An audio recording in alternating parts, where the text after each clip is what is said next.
Hey everybody, welcome back to the channel. Today we're going to be talking about something that affects all of us.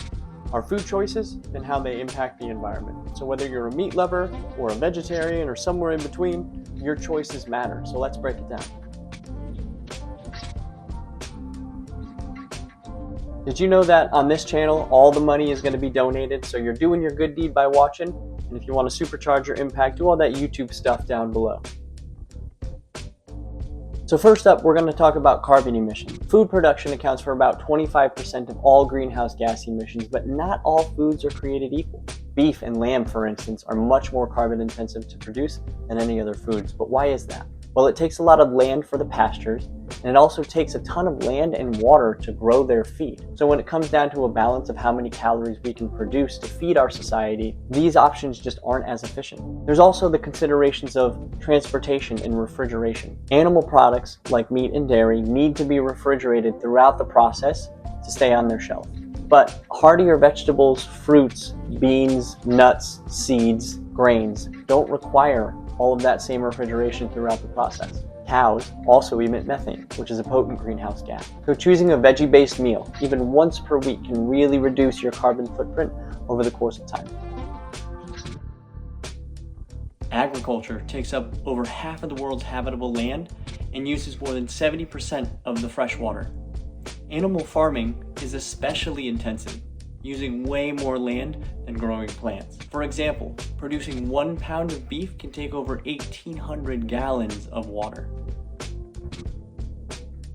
Cutting down forests to make room for cattle or soy and corn feed leads to biodiversity loss and increased carbon in the atmosphere. So let's talk more about deforestation.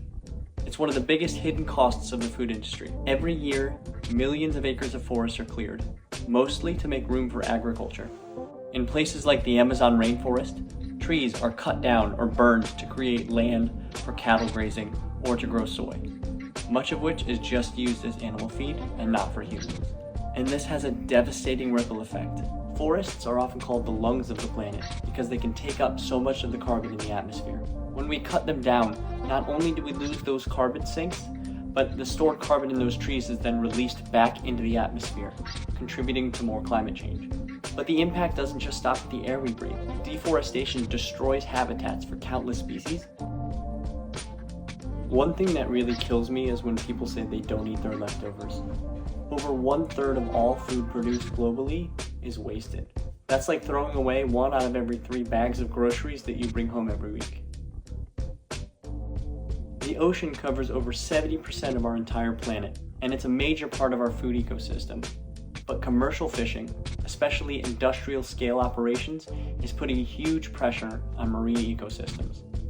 One of the biggest issues is overfishing. We're catching fish faster than they can reproduce, pushing many species towards collapse. In fact, 1/3 of global fish stocks are now overexploited, according to the UN. And then there's bycatch, when we're using large nets and we capture other marine animals unintentionally, sharks, turtles, dolphins. Each year, millions of these animals are unfortunately killed and discarded as waste. And some fishing methods are particularly harmful.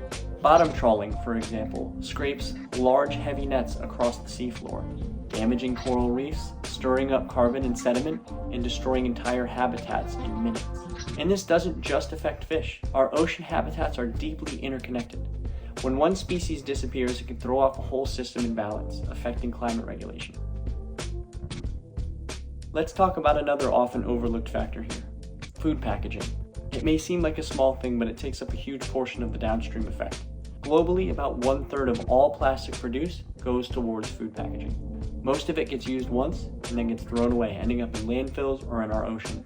The problem is that a lot of packaging isn't recyclable or biodegradable. And even when it is, it's thrown away. It can take hundreds of years for plastics to break down. And as it does, it just breaks into smaller microplastics. Tiny toxic particles that pollute the water, the soil, and can even end up in our food chain and in our own bloodstreams. The takeaway? Choose products with minimal packaging or eco-friendly packaging. Or better yet, just buy in bulk. Go to the produce aisle and use reusable bags.